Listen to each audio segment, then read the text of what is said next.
원래 이번 주제가 나라고 하는 존재에 대한 바른 이해라고 되어 있어요.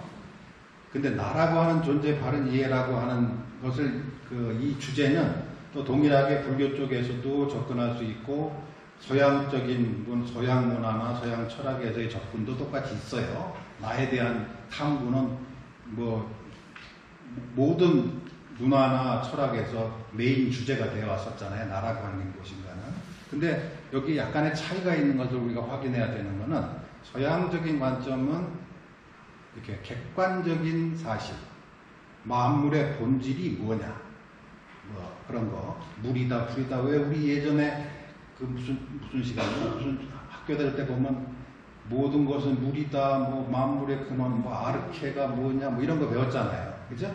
그런 게 서양적인 관점에서 이것을 이루고 있는 모든 것의 근원은 무엇일까라고 하는 만물의 근원에 대한 철학자들을 쭉 나열하기도 했었고, 또 하나는 이 세상을 관통하고 있는 절대적인 진리라고 하는 보편적인 이치, 법칙, 그런 게 있다면 그게 무엇일까? 이런 걸로 접근을 하는 방식이었다고 한다면, 불교는 이거하고 좀 반대예요. 어떻게 반대냐면, 불교가 처음 시작된 거는 부처님이 만물의 본질이 뭘까? 이렇게 해서 시작한 건 아니거든요. 부처님은 왜 사람은 아프고 늙고 병들고 죽는가? 왜 사람은 괴로워해야 되는가? 왜 좋아하는 사람과 헤어져야 되고 싫어하는 사람과 살아야 되고 이 건강이 항상 있지 않고 왜 중간중간에 병이 들고 늙고 결국은 죽어서 헤어져야 되는가? 이 괴로움은 도대체 이유가 뭔가? 라고 하는 것에서 시작한 거예요. 그러니까 하늘로부터 내려와서 시작하는 게 아니라 여기 있는 나로부터 시작해서 시작한 거예요. 생각의 발단이. 그래서 그 원인을 찾아가며 가다 보니까 괴로움이라는 게 도대체 왜 생기는 거냐라는 거를 탐구에 들어가는 과정에서 그러면 나라고 하는 게 뭐냐? 괴로움을 당하고 있는 이 주체인 나는 도대체 뭐냐? 나라고 하는 것에 대한 정의를 하기 시작하는 거예요. 찾아나가기 시작하는 거예요. 그러니까 서양 철학은 저 위쪽에서부터 본질의 객관적인 입장에서 접근을 했다면 불교는 구체적인 현실로부터 시작했다는 거예요. 괴롭은데 괴로움의 원인이 있을 것인데 그 원인을 찾는 과정에서 나에 대한 탐구가 일어나기 시작했다는 거죠. 그러니까 시작점이 틀려요. 그죠? 시작점이. 그래서 나에 대한 존재, 나라고 하는 존재에 대한 탐구는 동일하지만 주제는 접근하는 경로가 서양 쪽과 불교는 서로 좀 차이가 있다라는 것을 이해하시고 출발을 할게요. 그렇게 하기 때문에 부처님께서 하는 나라고 하는 존재에 대한 분석은 단 하나의 목적을 위해서 하는 연구예요. 존재가 뭐냐? 괴로움으로부터 벗어나야 한다라는 그 목적, 이 목적을 위해서 탐구를 한 거예요. 그러니까 지식을 얻기 위해서 나라는 걸 탐구한 게 아니란 말이에요. 괴로움을 당하고 있는 주체인 내가 어떻게 생겨먹길래 내가 괴로움을 당하는가? 그래서 벗어날 수 있는 길이 무언가를 찾기 위해서 하는 과정에서 나라는 탐구가 시작된 것이기 때문에 목적은 단 하나, 괴로움으로부터 벗어나는 것을 목적으로 한다. 모든 부처님의 가르침은 이 단 하나의 목적을 위해서 복무한다 이 말이에요. 부처님의 모든 가르침, 모든 수행은 나 자신, 다른 인간, 인류의 고민 이런 거 아니에요. 인류의 중생들의 생명체들의 평 이런 거 아니에요. 불교의 목적은 나의 해탈, 내가 괴롭지 않을 수 있는 길, 그것을 찾는 것에서 시작됐다 이 말이에요. 그래서 내가 괴로움으로부터 벗어나는 것을 목적으로 해서 수행도 만들어지고 그 다음에 연구도, 공부도, 분석도 이런 것도 다 그것을 위해서 있다 이 말이에요. 아셨죠? 불교는 오로지 바로 지금 여기에 앉아있는 나 자신의 괴로움으로부터 벗어남을 위해서 오직 단 하나의 목적을 위해서 만들어진 것이다. 설해진 것이다. 라는 것을 꼭 잊지 마세요. 그 다음에 그렇게 벗어난 상태를 설명하기 위해서 부처님이 사용하신 용어가 바로 열반이라는 용어예요. 그렇게 괴로움으로부터 벗어나져 있는 완벽하게 벗어난 상태를 열반, 니르바나라고 부르고 팔리어로는 그거를 닛바나라고 불러요. 그래서 그 상태를 어떤 상태인 건가를 말해두고 설명해주는 목적도 단 하나예요. 열반이라는 단어를 알아듣고 그거를 배우는 과정에서 나 자신이 괴로움으로부터 벗어나기를 이거예요. 항상 목적을 잊지 않으셔야 돼요. 모든 불교의 가르침은 나 자신, 바로 여기에 있는 나 자신의 해탈을 위해서요. 괴로움으로부터 벗어나는 거예요. 자, 그런데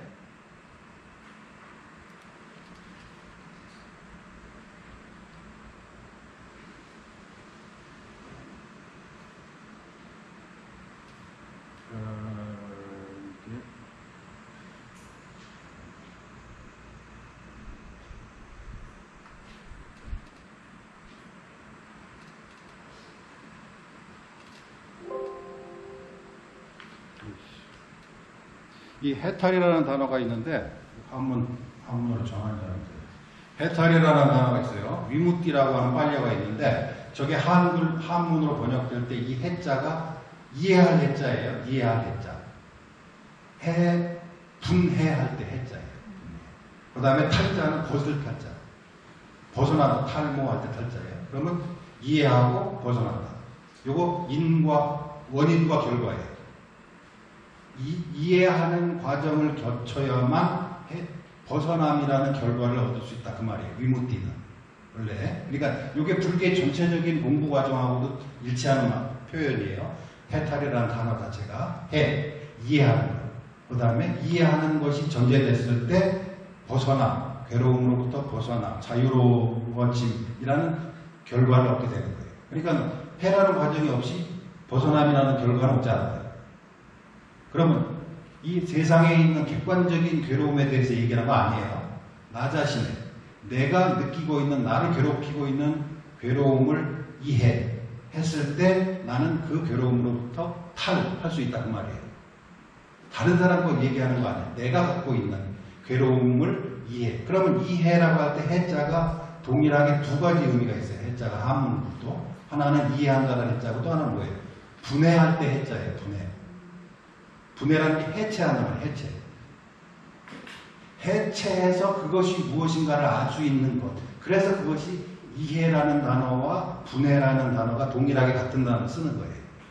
그러니까 여기서 이게 뭐 까만색 마우스라고 하는 게 있다. 그러면 마우스라고 하는 것을 해체해서 보면 마우스라고 할 것이 따로 있지 않다는 것을 알게 되는 것처럼 그와 같이 분해를 하는 거예요. 분해를 해가지고 이렇게 해서 이렇게 됐구나 라고 이해하면 원래 있었던 것이 사라지는 거예요. 자, 어두운 밤길을 걸어가다 보면 마음속에 뱀이 나타나면 어떡할까라고 하는 두려운 마음이 여기 있어요. 그래 지나가다 보면 조금만 비슷한 거 있으면 뱀이 나타날 것처럼 보이고 실제로 뱀이라고 보여지고 실제로 뱀으로부터 놀란 것처럼 반응이 돼요. 그런데 그게 대낮에 똑같이 다음날 아침에 혹은 밤에 프라시를 가지고 딱 비춰보면 뱀이 아니야. 그럼 원래 있었던 뱀이 어디 갔느냐 이 말이에요. 조금 전에 뱀이라고 느꼈던 그것이 어디 갔느냐. 없어졌다 이 말이에요. 없다 이 말이에요. 원래 없었던 것이다 이 말이에요. 그 말이죠? 내가 몰라서 잘못 알고 만들어낸 것이 사실을 비춰서 보니까 원래 없었던 것이다. 그러면 원래 있었던 것이 사라진 게 아니잖아요. 원래 없었던 것이 밝혀진 거잖아요. 그와 똑같이 해라고 하는 것도 이렇게 분해를 해버리면 이게 원래 있었던 게 아니구나라고 안다 이 말이에요. 그러면 어떻게 된다? 밤에 무서운 뱀으로부터 느껴지는 공포가 공포로부터 벗어나는 거잖아요. 그렇죠? 알면 벗어나는 거예요. 비유를 하자면 그런 거예요. 나를 괴롭히고 있는 온갖 종류의 괴로움이 있어요. 이것은 마치 어두운 밤길을 갈 때 뱀이 나타나면 어떡하나 라고 하는 두려운 마음에 비춰진 그 두려움, 그 뱀과 똑같은 거예요. 그래서 그거를 지혜로서 이렇게 밝혀서 보면 뱀이 아니구나. 두려울 게 아니구나. 두려워할 내용이 아니구나 라고 알면 원래 두려움이 있다가 없어진 게 아니라 원래 두려움이 아니었던 것이 밝혀진 거잖아요. 그렇죠? 그게 해예요. 그리고 그런 과정이 바로 수행이에요. 무엇을 위해서? 탈을 위한 수행이다. 벗어나기 위한. 다른 사람이 아니라 바로 나예요. 나의 괴로움을 이해해서 나의 괴로움으로부터 벗어나 완벽한 내가 된다. 이게 바로 뭐예요?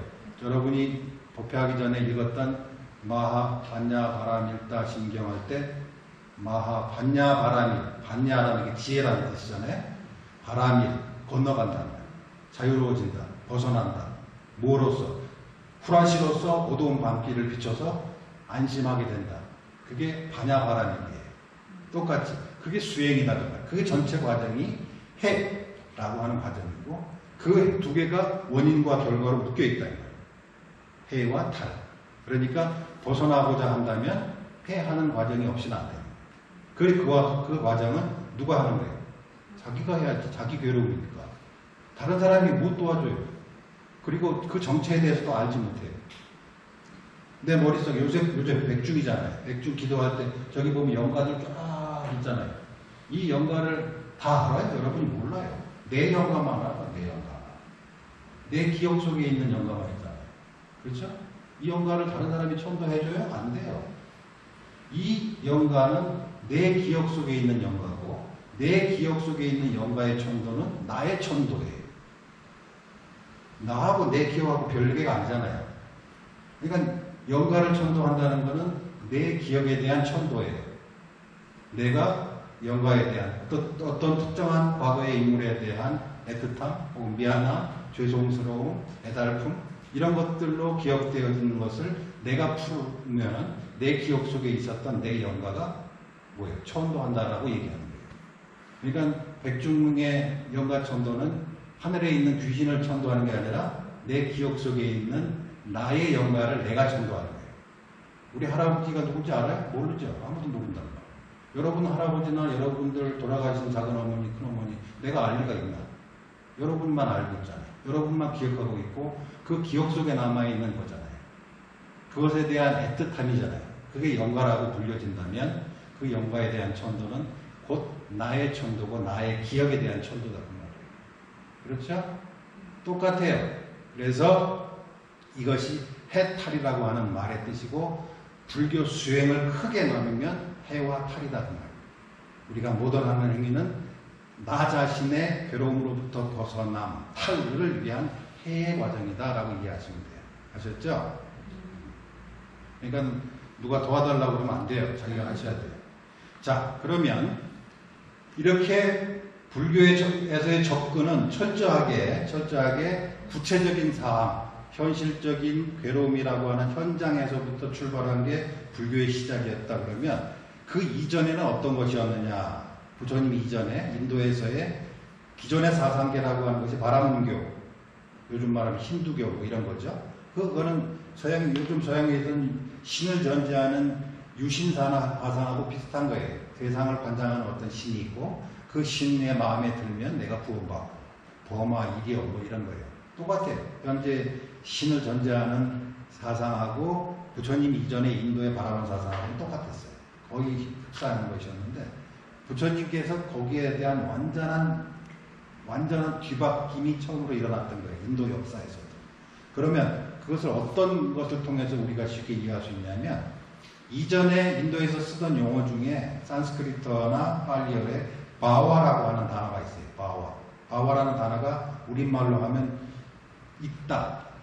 자, 여기 마우스가 있다, 없다 할 때 있다라고 하는 뜻이에요. 그 있다 혹은 존재 그런 뜻이에요. 존재함, 존재하지 않음 그런 뜻이에요. 그런데 이러한 표현 속에는 있다라고 하는 것은 누가 보더라도 있다라고 하는 그런 존재가 있는 거예요. 객관적인 사실이 있다라고. 이거는 그러니까 신을 전제하는 사상 체계에서는 필연적으로 그럴 수밖에 없어요. 하나님이 있으면 자식이 있고 중생이 있고 뭐가 있고 그렇게 똑같이 객관적인 사실이 먼저 있다. 그래서 이 객관적인 사실로 흘러가는 세상 속에 중간에 내가 태어났다. 이렇게 세상이 먼저 있고 내가 중간에 끼어들었다. 이런 식으로 사상 체계가 형성된다. 그런데 이렇게 바와 있다 없다라고 하는 개념이 이렇게 전체적인 정서를 가지고 있었던 그 당시에 부처님이 새로 만들어낸 단어가 부따라고 하는 단어예요. 부따는 생겨남 그런 뜻이에요. 있다 없다가 아니라 생겨남, 소멸함 그런 뜻이에요. 생겼다가 소멸한다 그 말이에요.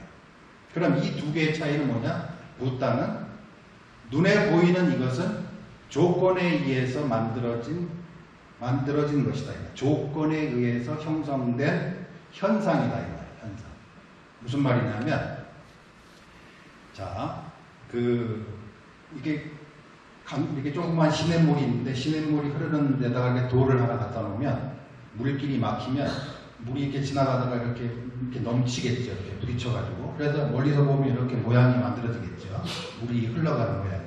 근데 이렇게 생긴 이 모양은, 원래 이 모양이 독자적으로 있는 게 아니라, 물의 양에 따라서 모양이 바뀌는 거잖아요. 물의 양이나 속도에 따라서.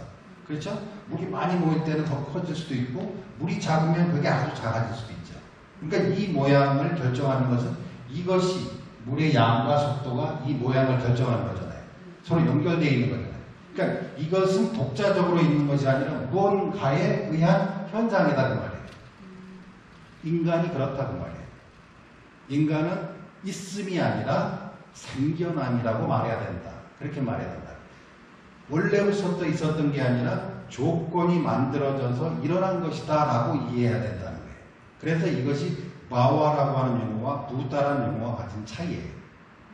하나는 객관적인 사실, 절대적인 있음, 그런 뜻이라고 하면 이것은 조건적인 이런 있음, 조건적인 현상이라는 뜻이다. 여기에 불교의 관점이 있는 거예요. 나는 조건에 의해서 형성되어지고 있는 거지. 지금도 계속 형성되고 있는 거예요. 날씨가 뜨거우면 여기서 땀이 나죠? 모양이 바뀐단 말이에요. 그죠? 현상이 바뀌는 거죠. 10년 후에, 20년 후에 이렇게 생겼다가 이렇게 자빠져서 흙으로 돌아가고 물로 돌아가는 거잖아요. 죽으면. 이렇게 있던 것이 이렇게 바뀌는 거잖아요. 현상이 바뀐단 말이에요. 조건이 바뀌면 현상이 바뀐다는 거예요. 조건에 따라서 일어나는 게 현상이니까. 그러면 우리가 이런 생각을 할 수 있어요. 이거는 대부분 언어를 사용해 버릇해왔기 때문에 생긴 착각이고 미혹함인데, 나라는 것이 먼저 있고 그 다음에 내가 행위를 한다라고 생각을 한다 이 말이에요. 내가 걸어간다, 내가 말한다. 그러니까 말한다, 걸어간다라는 행위 이전에 원래부터 내가 바와 있었다라고 생각한다 이 말이에요. 그렇지 않아요. 행위로 인해서 드러나는 것이 나일 뿐이다 그 말이에요. 걷는다라는 행위 이전에 걷는 나는 없다 이 말이에요. 이게 부다라는 단어의 뜻이에요. 만들어졌다. 조건에 의해서 만들어졌다 그 말이에요. 조건에 의해서. 그래서 부처님께서는 그 원인을 찾아갈 때 우리가 바와라고 하는 용어가 아니라 부다라는 용어를 사용하는 것이 맞다 이 말이에요. 자, 우리가 태어날 때 나는 뭐 몇 년도에 태어났다. 누구 집에서 뭐 몇째 아들 태어났다 이렇게 하면 우리가 태어날 때부터 처음부터 나였냐 이 말이에요. 나 아니었었어요. 아직 이거 신경세포도 다 완성 안 된 상태로 태어난단 말이에요. 그죠? 태어나서 나라는 의식이, 신경세포도 다 안 됐는데 나라는 의식이 어떻게 생겨? 그게 모여서 활동을 해야 나라는 의식이 생기는데, 의식이 안 생긴단 말이에요. 그러면 그게 이제 한 달, 두 살, 세 살 정도 되면 이제 이게 신경세가 다 세포가 완성되면서 뭐예요? 내 거! 말을 배우기 시작하면서 내 거라고 하는 생각들을 하게 된단 말이에요. 아이들이. 한 2살, 3살. 막 내 거라고 막 뺏고, 동생 거 뺏고 막 이렇게 하는 게 그때란 말이에요. 그러니까 나라고 하는 의식은 태어나는 게 아니라 만들어지는 거잖아요, 중간에. 중간에 만들어져서 나라고 생각해 버릇하는 거다, 그 말이에요. 왜 그러느냐? 그게 생존에 유의하기 때문에 아마 그랬을 거예요. 나라고 하는 호스트를 만들어 놓는 것이 세상에서 생존할 때 더 도움이 되기 때문에 나라고 하는 가짜 주인을 만들어 놓고 마치 나에 의해서 내 모든 것이 내가 움직여지는 것처럼 생각하는 게 살아가는 데 도움이 되고 훨씬 유리하다라고 해서 그렇게 해버릇했다라고 얘기해요. 그러니까 나라고 하는 것은 처음서부터 있었던 게 아니라 중간에 필요에 의해서 만들어진 기능이에요, 기능. 근데 우리는 그거를 언어를 사용하면서 계속 사용하다 보면 어떻게 돼요? 나라고 하는 게 먼저 있고 그 다음에 무슨 행위를 한다 이렇게 생각한단 말이에요. 자꾸 나라는 거를 바와하는 것처럼 바와 원래부터 있었던 것으로 전제하는 거예요. 근데 이게 왜 문제가 되느냐? 모든 괴로움은 나로부터 비롯돼요. 내 것이라고 하는 것으로부터 비롯된다. 괴로움은. 누가 욕을 하면 왜 기분이 나쁜 거예요? 나를 무시한다라고 하잖아요. 나를 무시한다. 이게 난데 이렇게 누구도 무시할 수 없는 이러한 내라는 게 여기에 있는데 그거를 저 사람이 무시한다. 그래서 화가 난단 말이야. 그냥 귀로 듣고 그 소리가 그 진동이 나를 뇌를 흔들어가지고 화를 나게 한 거 아니에요. 아니죠. 생각해서 이 자식이 사람을 뭘로 보고 라면서 화를 내는 거단 말이야. 그거 뭐 그 화를 내는 전제에는 나라고 하는 게 있다라고 하는 거다. 나라는 것이 있고 그거를 제가 무시하니까 화가 난다. 그래서 모든 괴로움은 내가 있다라고 하는, 나는 존재한다, 독립적으로 존재한다, 현상 너머에 조건과 관계없이 실제로 원래부터 있었다라는 것에 대한 집착이 모든 괴로움의 원인이다라는 거예요. 붓다가 분석한 나라고 하는 존재에 대한 분석은 그렇게 이루어진 거예요. 목적이 뭐예요? 왜 괴로워지느냐? 그것 때문에 괴롭구나라고 하는 거예요. 그래서 그러면 나라고 하는 게 있는데 나라는 것이 없다고 하는 거냐? 그게 아니라는 거예요. 원래 나라고 할 것이 없는데 나라고 해왔다 그 말이에요. 없는 척 하라는 말이 아니에요. 없는 것을 있는 척 해왔기 때문에 그것을 알으라 그 말이에요. 아, 원래 없는데 있는 척 했구나 라고 알면 뭐가 없어져요? 내 것이 없어지잖아. 내가 없으니까 내 것이 없어지잖아. 내가 움켜쥐고 지켜야 될, 다른 모든 외적들로부터 지켜야 될 나의 것이 없게 된다. 나의 것이 없으면 뭐가 돼요? 싸움이 없죠. 그래서 불교는 평화를 주장한다, 평화를 가르친다 라고 할 때 이 평화는 싸우지 마 이거 평화 아니에요. 왜 싸우느냐? 모두가 자기 것이 아닌 것을 자기 것이라고 하면서 싸우게 되는구나, 그러니 의미 없구나 라고 해서 싸우지 않는 그런 평화를 얘기한다 그 말이에요. 아셨죠? 왜 부처님의 가르침은 비유를 하자면 뭐하고 비슷하냐면요, 그 물살을 거슬러 올라가는 거하고 비슷해요. 요새 같은 장마철에 물이 막 할 때 떠내려가는 건 쉬워요.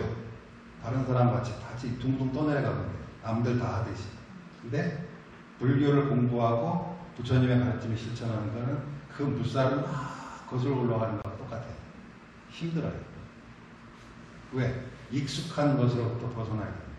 익숙한 거는 나라는 게 있고 내 거고 움켜쥐고 싸우고 지키고 하는 것에 익숙해 있기 때문에. 그래서 이 말이 당황스럽게 만든다는 거야, 사람을. 나라는 것이 따로 있지 않다는 것을 받아들이고 싶어 하지 않게 되고, 그래서 그거를 이해하려고 공부하는 게 마치 거대한 물살을 거슬러 올라가는 것처럼 그런 의미로 느껴질 때가 있어요. 중생의 입장에서는. 내가 이렇게 해가지고 뭐 훌륭한 사람이 되고 높은 사람이 되고 이게 아니고 나라고 할 것이 없구나라는 것을 공부한다는 것이 마치 그와 같다. 나중에 여러분도 공부하다 보면 그런 느낌이 드실 때가 올 거예요.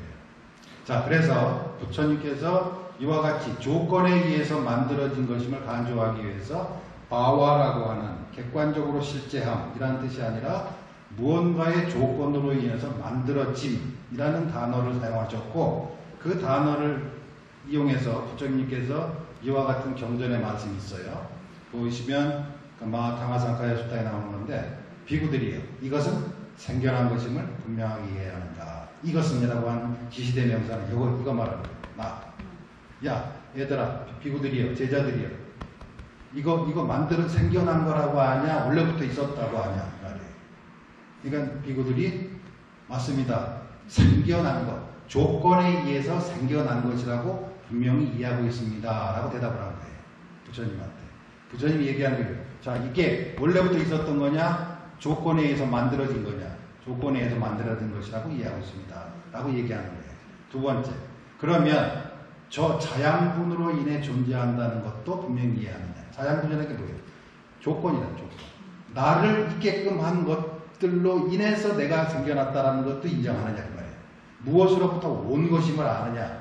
음식을 먹어서 지금의 형태를 유지할 수 있고 건강을 유지할 수 있고 에너지를 충만시킬 수 있고, 그 다음에 이 육체적인 것뿐만 아니라 정신적 기능들도 기능할 수 있는 여러 가지 세 가지 기능이 있어요. 자양분이라고 하는 게 뭐냐면 음식, 그 다음에 접촉, 그 다음에 알아차리는 것, 그 다음에 의지, 정신적인 부분 3개, 육체적인 부분 하나. 이 4개가 있어서 지금 이렇게 앉아서 이야기를 듣고 뭔가를 알아차리고 듣고 대화가 가능한, 이것이 그러한 조건들에 의해서 성립되고 만들어지고 있다는 것을 이해하느냐? 이해 맞습니다. 라고 하는 거예요. 접촉이라고 하는 단어가 나오는데 자양분 중에 4개의 자양분 중에 하나가 접촉이에요. 접촉이 뭐예요? 눈으로 보는 거예요. 접촉. 대상의 정보와 나의 눈이 접촉해서 정보가 내 뇌리로 들어가서 이렇게 하는 거. 이것이 나를 만들어줄 수 있다는 거예요. 나를 유지하는 또 하나의 조건이라는 거예요. 그 다음에 접촉, 그 다음에 식은 알아차리는 거. 그렇구나. 무슨 색이구나. 빨간색이구나. 노란색이구나. 크구나. 작구나. 이런 거. 그 다음에 의지. 이렇게 해야겠다. 저렇게 해야겠다. 이 3가지의 정신적인 작용과 그 다음에 뭐예요? 음식. 이거 4개가 들어가서 지금 이게 만들어졌다는 거 아느냐? 맞습니다. 그럼 이게 4개 중에서 하나만 없어도 이게 존재할 수 없다는 거 아느냐? 말이에요. 그 다음 그게 뭐예요? 자양분의 소멸로 인해서 저 생겨난 것은 무엇이라도 소멸한다는 것임을 이해하느냐? 소멸하기 마련이다. 소멸하게 돼 있다. 조건이 바뀌면 이 현상도 바뀌게 됐다는 거 아느냐? 맞습니다. 물살이 흘러가서 물결에 의해서 이렇게 모양을 만든다. 물이 딱 끊어지면 이거 없어지는 거잖아. 이 모양이. 그러니까 조건이 사라지면 이것도 없다는 거 이해하느냐? 이해합니다. 똑같은 방식으로 너도 지금 그렇게 유지되고 드러나고 있다. 그래서 너도 생겨난 것이다. 네가 이 말을 듣고 알아차리는 이 기능도 조건에 의해서 알아차리는 거다. 네가 만약에 약을 먹고 헬렐레 하고 있으면 이 말을 알아차리는 거다. 못 알아차린다. 알아차릴 수 있는 조건들에 의해서 네가 알아차려진 거다. 그 말이에요.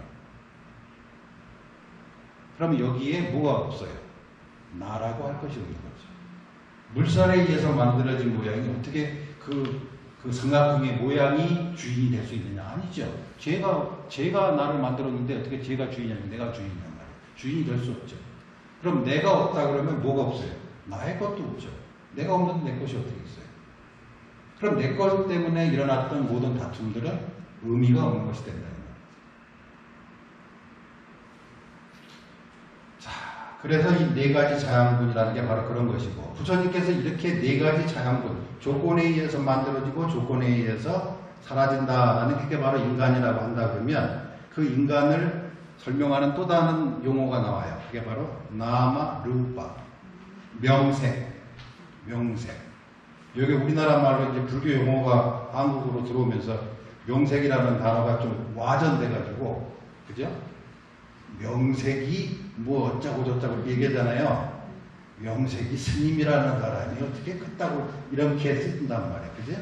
근데 원래 명색은 이 전체를 말하는 거예요. 나라는 것을 나라고 하는 하나의 단어라고 하면 나 이코로 명색.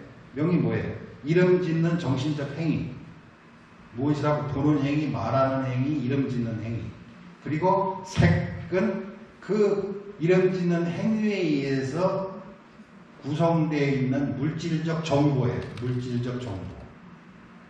그러니까 나마가 정신적 기능, 루파는 그 기능에 대답해져 있는 그 물질 정보의 세계, 범주, 카테고리, 그런 뜻이에요. 그러니까 이게 이런 거예요. 보세요. 제가 여기 앉아서 여러분들 이렇게 보고 법당에 있는 등문을 보고 이렇게 본다 이 말이에요. 이게 나라고 하는 것이 명의 그 이름 짓는 행위에 그렇게 인식하는 기능에 의해서 여기 바깥에 정보들이 쭉 있단 말이에요. 빨간색, 파란색, 높이가 어느 정도 이렇게 정보들이 나한테 있어요. 이렇게. 그럼 이것이 이 정보까지를 포함해서 나라고 하는 하나의 세계예요. 나는 하나의 세계예요. 세계. 자, 우리가 이때 그렇게 생각하잖아요. 지구가 만들어진 게 40억 년이고 인류가 뭐 몇만 년 전에 나타났다. 그리고 중간에 뭐 크로마뇽인 뒤에 녹아나고 호모사피엔스가 나타나고 그 중에 하나가 나다. 그게 몇 년도에 태어나서 나다.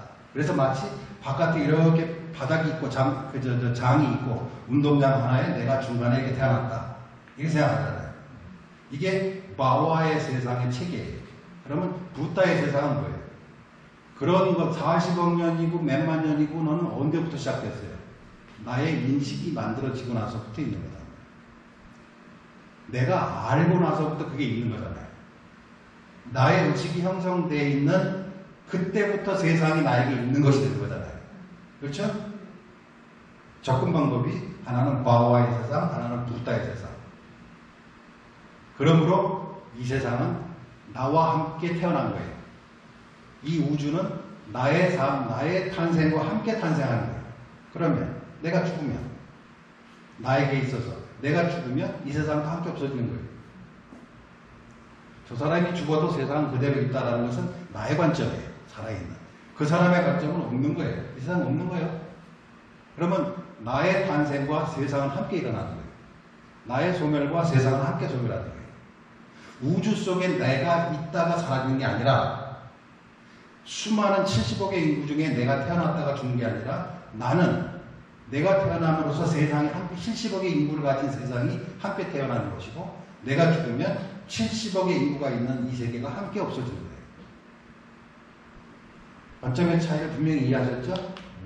불교는 나로부터 시작해서 나로부터 끝나는 거예요. 자, 여기서 중요한 포인트가 하나 있어요.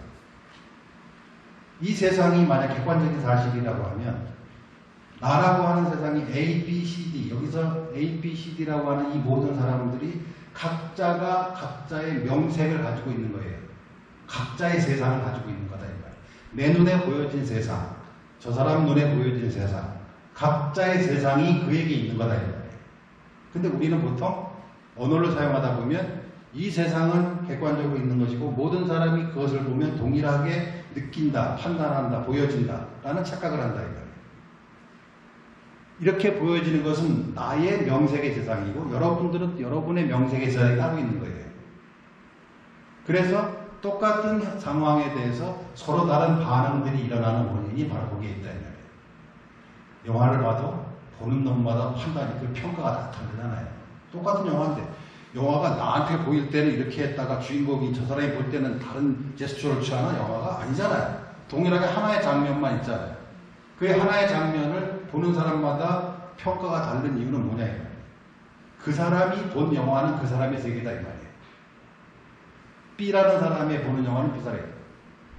모두 자기 세상에서 보여진 세상, 자기의 이름 지음에 의해서 반응되어진 루파를 가지고 있다는 거예요. 그래서 나마 루파가 나다 이 말이다. 아셨어요? 여러분은 여러분의 세상이 있는 거예요. 개는 개의 세상이고 사람은 사람마다 제각각의 자기 삶의 세상이 따로 있는 거다. 우리가 말을 사용하다 보니까 저기 파란색 하늘 보이지? 그러면 모두 파란색 하늘이 저기 있고 우리는 바깥에서 모두가 다른 입장, 다른 장소에서 그걸 보고 판단한다고 생각해요. 그러나 그것은 말에 의해서 모든 세상이 각자가 다 자기가 아주 공유하고 있는 것일 뿐이지 객관적인 세상을 우리가 각자가 보고 있는 게 아니라는 말이에요. 이게 바로 다툼의 원인이란 말이에요. 다툼. 세상의 진리가 하나면 모든 게 그 사람을 보고 다 동일한 판단을 내려야 되잖아요. 내가 여기 있다. 어떤 사람은 나를 보고 야, 그 사람 참 좋은 사람이야. 어떤 사람은 나를 보고 천하의 죽일 놈이다. 왜 다르냐 이 말이에요. 저 사람이 보는 내가 다른 게 아니라 저 사람이 보는 나, 이 사람이 보는 나가 이렇게 세상이 다른 세상이라니까. 다른 세상이라니까. 나하고는 아무 상관없이. 나하고는 아무 상관없이. 그래서 절에 있다 보면 그 보살님들이 이렇게 너무 훌륭하세요. 너무 좋아요. 막 그랬다가 어느 날 갑자기 너무 싫어요. 이러고.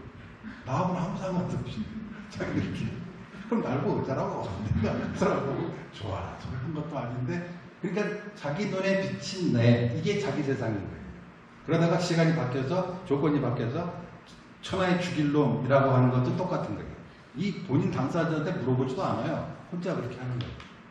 우리가 모두 그와 같이 나라고 하는 것을 주인공으로 해서 자신에 의해서 파악되어진 세상을 실제하는 세상이라고 집착함으로써 다툼이 일어난다 이 말이에요. 똑같은 상황에 대해서 여당이 논평하는 거하고 야당이 논평하는 게 제각기 다 다르단 말이에요. 말을 한 사람이 한 번밖에 안 했는데 왜? 그 사람의 견지에서 그 사람의 입장에서 보여지는 세상, 들려지는 말이 한 세상이에요. 그 사람의 세상. 그러니까 그 사람들이 다 동일하다는 법이 없다 이 말이에요. 그러니까 세상은 이 넓은 세상에 우리 개인이 던져지는 게 아니라 내가 태어나면서 세상이 함께 생긴 거예요. 나한테. 이게 바로 명색이라는 말이에요. 명색. 아셨죠? 그러면 이 명색을 다시 또 세분을 해요. 명이라고 하는 의식작용을 다시 세분을 하면 수, 상, 행, 식, 네 수로 나눌 수가 있어요. 그러면 앞에 색이라고 하는 그 이름하고 명칭하고 이거 합하면 5개가 돼요. 그죠? 이게 오온이에요. 오온이라는 게 바로 이것을 말해요. 나를 생각하고 말하고 이렇게 느끼고 하는, 그리고 이렇게 걸어가고 먹고 마시고 할 수 있는 이 육체적인 것까지 다 포함한 이 나, 이게 명색, 이게 또한 오온 이 말이에요. 오온. 그런데 여기에도 이것도 부처님께서만 쓰신 특별한 용어인데 루파, 웨다나, 산냐, 상카라, 윈냐나, 이게 다 5개라는 거예요. 이 5개를 오온을 보고 부처님께서 나라고 부르고 명색을 또 나라고 불렀다 이 말이에요. 그래서 이렇게 분석해서 나누어 놓고 설명을 하는 이유는 거기 어디에 너라고 할 것이 있느냐 없잖아. 수상행식으로 나누어놔. 손가락 5개가 이렇게 모여지면 주먹이라고 하지만 주먹이 손가락 5개가 겹쳐진 것을 주먹이라고 하지, 주먹이라는 게 손가락 5개 이외에 따로 있느냐 이 말이 아니잖아요. 이것이 이렇게 됐을 때 이걸 주먹이라고 부르는 거잖아요. 그럼 그럼 주먹하고 손가락은 다르다 그러면 1번, 2번, 3번 손가락이 다 도망가 버리면 여기 주먹이 어디 있어요? 없지. 똑같은 거다 이 말이에요. 나라고 하는 것도 똑같이 그러한 같다 이 말이에요. 색수상행식이 합쳐져서 조건이 돼서 나라고 하는 기능이 일어나고 있는 것을 지나지 않는다.